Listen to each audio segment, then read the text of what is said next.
Special video के लिए special कपड़े। जोमैटो का आईपीओ आ गया है और लोग पागल हो गए हैं। जोमैटो आईपीओ। अब ये एक ऐसा आईपीओ आ रहा है जो स्टार्टअप हम यूज करते हैं और उसका आ रहा है तो देखो एक्साइटमेंट तो क्रेजी है ही है, बट उस एक्साइटमेंट को साइड में रखो और आज सिंपली बात करेंगे as a investor should you invest in this IPO, yes और नो। इसका आंसर वीडियो के अंत तक मिल जाएगा। अभी के अभी शुरू करते हैं। Hi guys, my name is Harsh Goyla and I'm an investor, trainer and mentor in stock market। आज हम बात करने वाले हैं Zomato IPO के बारे में। Now I know आप already Zomato के बारे में काफी टाइम से सुन रहे हो और काफी कंटेंट कंज्यूम कर चुके होगे। That's why I'm going to make this video short, crisp and exact to the point। ये सारे पार्ट्स कवर होंगे। सबसे पहला details, then about the company, उसके कंपनी के features, businesses, then financials, then जो मोर इंपॉर्टेंटली आता है कंपनी का फ्यूचर प्रोस्पेक्ट क्या है and ultimately my conclusion. What I would recommend, watch the entire video, but if you are in a hurry you can skip to that specific timeline। Details of Zomato IPO, ठीक है। तो सबसे पहला name of the IPO of course Zomato Limited। उसके बाद issue size ये 9,375 करोड़ की funding उठा रहे हैं, which is it's a big IPO। It opens on 14 जून और 16 जून में बंद हो जाएगा, तब आप अप्लाई कर पाओगे उसके लिए।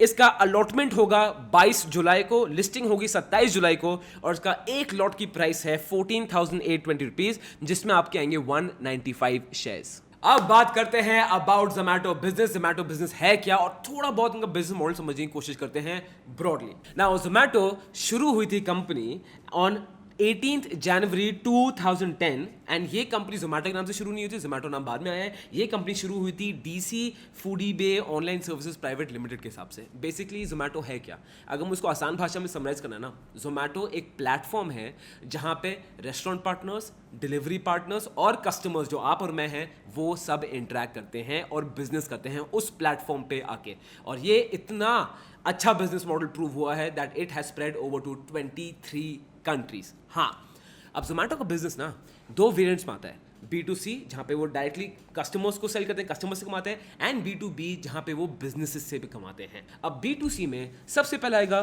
फूड डिलीवरी, ठीक है, और हम सब फूड डिलीवरी से बहुत वेल वर्स्ड है, हम सब Zomato ऐप में बहुत पैसे ऑलरेडी खर्च कर चुके हैं, ठीक है, लेट्स बी वेरी ऑनेस्ट। अब ये चार्ट देखो, इस चार्ट में जो 3 मेजर पार्टीज हैं वो दिखाता है। अब आपको देखिए इस चार्ट में सबसे पहला customer, restaurant partner, delivery partner.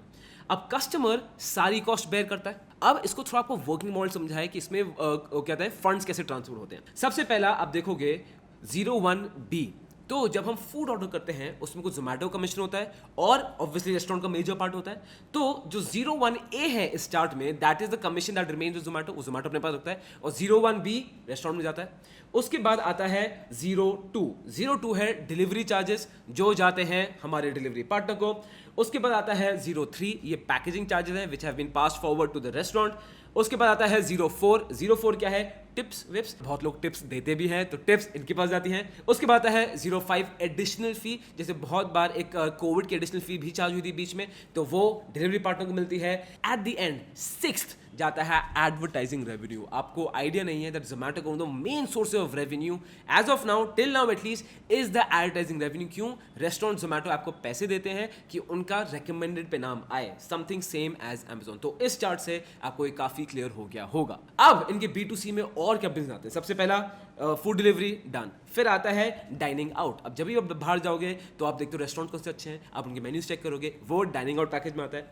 और इसका ना Zomato का एक चीज़ मुझे बहुत चलती है, इनके पास एक सब्सक्रिप्शन मेंबरशिप भी है। क्यों सब्सक्रिप्शन? बिकॉज ये बहुत इफेक्टिव बिजनेस मॉडल है, स्पेशली इन इंडिया। इंडिया में कोई आदमी 100 रुपए की सब्सक्रिप्शन वसूल करने के लिए ना 2,000 खर्च करने को रेडी है, ठीक है, इसलिए सब्सक्रिप्शन मॉडल को प्रेफर किया जाता है। अब सबसे पहले Zomato को आया था Zomato गोल्ड, ठीक है, और लेट्स बी ऑनेस्ट हम सब ने उसका बहुत फायदा उठाया, बट Zomato गोल्ड के because restaurants were not earning money at all, तो उस चक्कर में आई रिमेंबर दिल्ली में तो काफी रेस्टोरेंट्स ने ऊपर होर्डिंग आती है Zomato gold not accepted, not accepted. After the all that chaos Zomato gold अब बन गया है Zomato प्रो, जो अगेन सब्सक्रिप्शन बेस्ड मॉडल है, but with Zomato says is much better and make sure कि रेस्टोरेंट कभी नुकसान में ना जाए। अब आता है बिजनेस टू बिजनेस, B2B, इनके क्या क्या बिजनेस हैं। सबसे पहले हाइपर प्योर। अब इंडिया में it's an emerging thing of fitness. आप खुद देखोगे, आप भी फिटनेस कॉन्शियस हो और मैं कोशिश कर रहा हूँ फिटनेस कॉन्शियस होने की। तो इसके लिए हमें क्या चाहिए, वी वांट ऑर्गेनिक फूड्स। तो जोमेटो क्या करता है हाइपर प्योर में, इज दैट वो फार्मर से कनेक्ट करेगा जो ऑर्गेनिक तरीके से फूड्स उगा रहे हैं, वो फूड लेगा और वो फूड डायरेक्टली रेस्टोरेंट्स को सेल करेगा। और जो रेस्टोरेंट्स वो हाइपर प्योर वाला फूड ले रहे हैं जोमेटो से, उनको जोमेटो की ऐप में हाइपर प्योर की रेटिंग मिल जाएगी, विच शोज द कस्टमर्स कि इनका फूड ऑर्गेनिक बेस से आ रहा है। इसके बाद आता है जोमेटो किचन। जोमेटो किचन क्या है, बेसिकली क्लाउड किचन इतना ब्रिलियंट कॉन्सेप्ट है, यहाँ पे you don't have to waste कि हम क्या कहते हैं डिशेस खरीदेंगे, हमें कोई रेस्टोरेंट के डेकोर में पैसे स्पेंड नहीं करने, हमें वेटर्स नहीं चाहिए, रेस्टोरेंट की मेजॉरिटी कॉस्ट तो खत्म हो जाती है। अब एक किचन है जहाँ पे 4-5 ब्रांड्स आके they produce in high volumes. अब हाई वॉल्यूम्स में देखो खाना बन रहा है तो ऑब्वियसली कॉस्ट एफिशिएंट होगा और मच मोर एफिशिएंट होगा, एंड जोमेटो सेज कि ये उनका one of the most profitable ventures हो सकता है। अब बिजनेस मॉडल बहुत स्ट्रॉन्ग है। एक काम करते हैं, now let's compare it to US and China, ठीक है, वो इकोनॉमीज भी इस बिजनेस में कर चुके हैं, तो देखते हैं वहां पे कितनी ग्रोथ है, सो दैट हमें भी आइडिया पड़े कि जोमेटो कितना ग्रो कर सकता है। सबसे पहले आप देखोगे एक्सेस टू इंटरनेट इंडिया में 49% है, which is very very good, ठीक है। यूएस में 94%, चाइना में 68%, तो 49% जो बहुत अच्छा है। उसके बाद भी इंटरनेट एक्सेस बहुत लोगों को भी मिलना बाकी है इन इंडिया। उसके बाद रेस्टोरेंट्स एंड फूड कंजम्पशन जो ऑनलाइन आ गए हैं, इंडिया में इट्स ओनली 8 to 9%, यूएस में इस 47 to 50% एंड चाइना में इट्स 42 to 45%। तो again massive scope of growth है यहाँ पे। उसके बाद ऑनलाइन फूड डिलीवरी, कितने यूजर्स ऑनलाइन फूड ऑर्डर कर रहे हैं, इंडिया में है ओनली 8%, यूएसए में है 38%, चाइना में है 53%। तो इन सब स्टेटिस्टिक्स से क्लियरली दिखता है कि जोमेटो का जो बिजनेस मॉडल है स्ट्रॉन्ग है, और जिस एरिया में जोमेटो का बिजनेस है it is full of opportunities. अब हम बात करते हैं about the financial reports of Zomato, specifically profit and loss account, और ये काफ़ी डिसअपॉइंटिंग है टू से द लीस्ट। ये है पूरी P&L statement of Zomato from 2018 to 2021। आप अल्टीमेटली देखो इनका नेट प्रॉफिट, ठीक है, इन 2018 वॉज -106 करोड़ लॉस था, 2019 again a loss of -965 crore, then 2020 a major loss of 2,367 crore because covid wave आ गई थी, तो ऑब्वियसली फूड डिलीवरी और डाइनिंग में बहुत मैसिव हिट हुआ था, एंड 2021 इनका लॉस है 812 करोड़। तो हाँ, लॉस कम हुआ है, थोड़ी पॉजिटिव डायरेक्शन है, बट फाइनेंशियल्स और नंबर्स बहुत डिसअपॉइंटिंग है। अब दोस्त ये रिपोर्ट्स वगैरह रखो साइड में, अब आप और मैं लॉजिकली बात करते हैं क्या इस धंधे में पैसे डालने चाहिए कि नहीं। सिंपल बनिए जैसी बातें करें तो सबसे पहला देखो यार, इसका फ्यूचर प्रोस्पेक्ट स्ट्रॉन्ग है, वो हमें डेटा बता रहा है कि इंडिया, यूएसए और चाइना में बहुत मैसिव ग्रोथ है, इसका भी ग्रोथ का पर्सपेक्टिव है। और इसके ना 2-3 और रीजंस हैं मुझे क्यों लगता है कि ये इंडस्ट्री बहुत अच्छा करने वाली है। सबसे पहला reason, this is the new normal. जो कोविड सिचुएशन है ना, ये न्यू नॉर्मल है, एंड कंपनीज विल कंटिन्यू कि वर्क फ्रॉम होम ही चलता रहे। इसमें कंपनीज का भी बेनिफिट है और इसमें लोगों का भी बेनिफिट है। लोगों का बेनिफिट कैसे है, सबसे पहला अगर वो वर्क इन ऑफिस कर रहे हैं, उनको किसी सिटी में रहना पड़ेगा, सिटी में रेंट्स बहुत ज़्यादा हाई हैं। अब लोग क्या प्रेफर करें, और ये ट्रेंड ऑलरेडी स्टार्ट हो चुका है, जहाँ पे लोग बाहर शिफ्ट आउट कर रहे हैं, छोटे शहरों में, शहरों के बाहर शिफ्ट कर रहे हैं, जहाँ पे बड़े घरों आराम से रहते हैं, रेंट भी कम हो, and her cheese work from home है। और ये आपने, आई एम श्योर आपने अपने आसपास भी देखा होगा कि लोग बाहर शिफ्ट करी जा रहे हैं। अब इसका आउटकम क्या होगा, क्या जो बड़े रेस्टोरेंट्स है वो हर जगह अपनी ब्रांच खोल सकते हैं? नहीं, वो नहीं खोलेंगे। तो फूड डिलीवरी बिजनेस का मैसिव स्कोप है टू ग्रो। इसके बाद एक और स्कोप है दैट इंडिया में ना बोलते हैं that in the coming 10-15 years हो सकता है कि सबसे बड़ी मिडिल क्लास पॉपुलेशन होगी इन द वर्ल्ड। अब जो पॉपुलेशन सबसे ज़्यादा मिडिल क्लास हो जाएगी, सबसे बड़ी मिडिल क्लास पॉपुलेशन, कंजम्पशन बढ़ेगी एंड फूड का डेफिनेटली बहुत मैसिव डिमांड बढ़ेगा। तीसरा पॉइंट, सबसे इंपॉर्टेंट, जोमेटो के पास डेटा है दोस्त। Data is the new crude oil, data is the new gold. कैसे? Amazon, why is Amazon a bully? Technically आप देखोगे Amazon ना दूसरे बिजनेस के लिए बहुत बड़ा बुली है। क्यों है बुली? क्यों? Amazon के पास हर चीज़ डेटा है, हम हर चीज़ Amazon से ऑर्डर कर रहे हैं, ठीक है। अब Amazon को पता है कि कौन सा प्रोडक्ट सबसे ज़्यादा अच्छा चलता है, क्यों चल रहा है, बिकॉज उन कस्टमर्स को क्या अच्छा लग रहा है, वो रिव्यूज़ पढ़ लेंगे, कस्टमर्स क्या प्रेफर करें, हर चीज़ पढ़ लेंगे। Amazon क्या करता है, वही का वही प्रोडक्ट बना के Amazon बेसिक्स के नाम से सेल करेगा। जो ट्राइपॉड यहाँ पे आप देख रहे हो वो Amazon बेसिक्स का है। यहाँ पे मेरे घर में वैक्यूम क्लीनर है, वो भी Amazon बेसिक्स का है।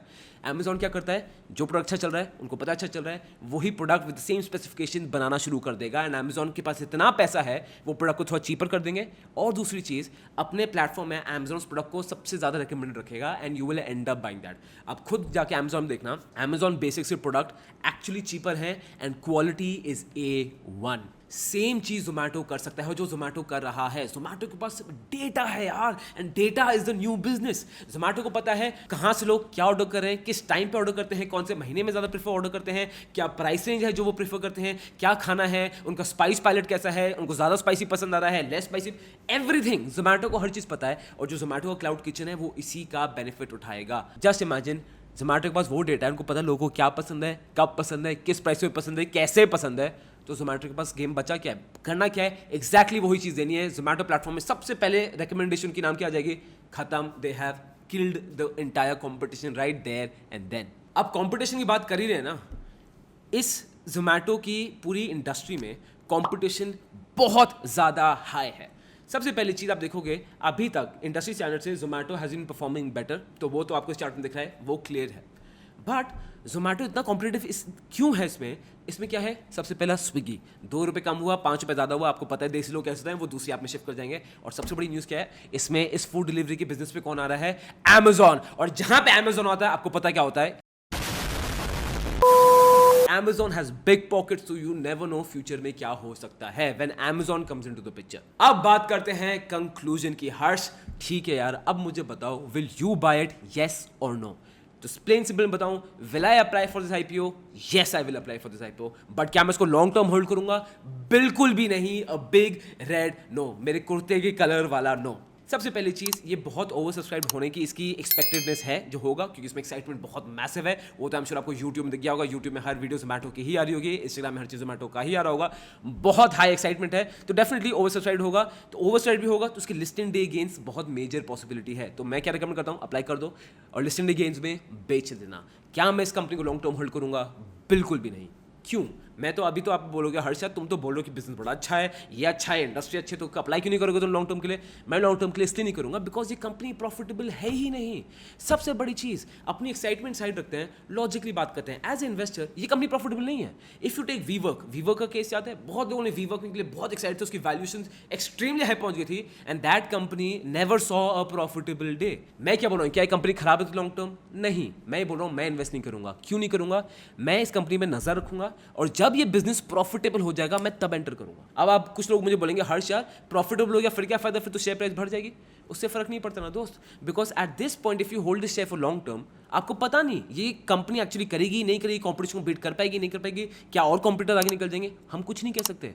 बट जब ये कंपनी अच्छा करने लग जाएगी तब घुसेंगे। अब बहुत लोग बोलते हैं कि यार हर्ष कंपनी अच्छा कर जाएगी तो शेयर प्राइस बढ़ जाएगी, तो फिर फायदा क्या घुसने का? फायदा है। क्यों? एप्पल $1 ट्रिलियन कंपनी थी, लोगों को लगा था भाई बहुत हो गया, अभी आगे नहीं चढ़ेगी, अब वो $2 ट्रिलियन कंपनी है। तो ये जो आपके हमारे दिमाग के अंदर मिथ है ना कि कंपनीज एकदम बॉटम में उठाओ, जब कंपनी का नुकसान हो रहा है तब प्रॉफिट में आता है तब उसको बेचेंगे, नहीं। मैं क्या करूंगा, मेरा एक फंडामेंटल सिस्टम है दोस्त, I don't break that system. People fail, systems don't. मेरा एक फंडामेंटल सिस्टम है, जब तक कि मेरे फंडामेंटल स्टैंडर्ड्स को जोमैटो मीट नहीं करता, I will never invest in company for longer period of time. और फंडामेंटल स्टैंडर्ड छोड़ो, ये कंपनी नुकसान में तो किसी के भी फंडामेंटल स्टैंडर्ड्स मीट नहीं करता है। Right, well guys that was it for today. I hope you like the video. और हमारे चैनल में बहुत सारी वीडियोस को चेकआउट करो, मजा आएगा। And remember to subscribe and like, it helps the channel a lot.